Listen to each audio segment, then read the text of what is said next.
We are the Protest Chaplains. Okay. And what's that organization all about? Two things. We wanted to come to Wall Street as Christians to say, hey, actually, this is not okay. Not only on the same religious and political grounds that everyone here agrees with, but also to say that so much of the economic oppression and war for profit has been done under the cover of religion, and specifically Christianity. So we wanted to come and say, hey, we think most Americans agree with us. We don't think that to be Christian means to be part of the religious right, and we think that there's a tremendous amount of freedom and life at the heart of the Christian faith, not exclusion, war, and greed. The other part is that we have cool songs, and we really wanted to contribute some of the wealth of our tradition to the greater culture of protest. In the name of peace, the idea is to bring a spirit of wholeness, not finger pointing or fractious debate, but rather to stand in peace and solidarity with the poorest, the most vulnerable, the people who are at the fringes of society. Which are becoming more and more of us. Yeah. And as we notice how more and more people slip over the edge, we just had this information this past week, there are 2.6 million more people now in poverty. When will the appeal for the poor really start to drive the way in which we think about what we ought to do? Just full stop, not even politically, just in how we live our lives. Not to think about constantly trying to coddle ourselves, but rather how can we help our fellow sisters and brothers, especially the ones who are in the most need, to just make that fundamental shift. That's what we're about. Do you think that the teachings of Christ are fundamentally incompatible with capitalism? I would. He might not. That's okay. Yeah, certainly, many of the capitalist practices that we are seeing, exploited today in the name of, I'm not even sure what it's in the name of anymore, except making profit.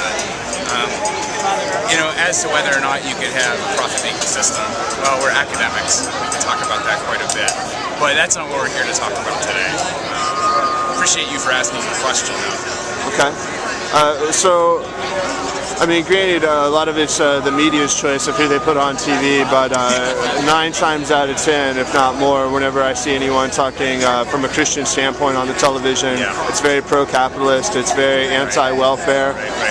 So you do feel like that, at least, is completely incompatible with the teachings of Christ? Oh, yeah, completely. You have to have some sort of project of social justice, right? We have to understand that if we're thinking about ourselves as Christians, and you're framing this in terms of how would we follow Christ? Just the impetus is to always see those who are at the margins and to figure out how can I be with them? How can I support them? How can I be in solidarity with them? How can I bring them into the table? This is what we see as being the primary ministry.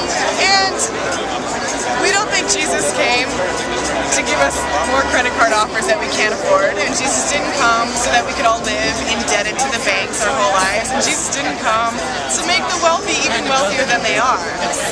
Jesus said, give away everything you own to the poor, not give everything you have to the banks.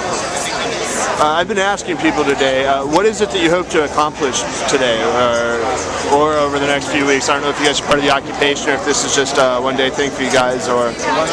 This is a one-day thing. We're hoping to have a larger effort in October involving a lot more churches and divinity schools and seminaries, and this is kind of research for that. So to that end, a lot of what we're doing is forming more connections and collaborations, and definitely across faith lines, right? We've never seen Christians as Christians at protests.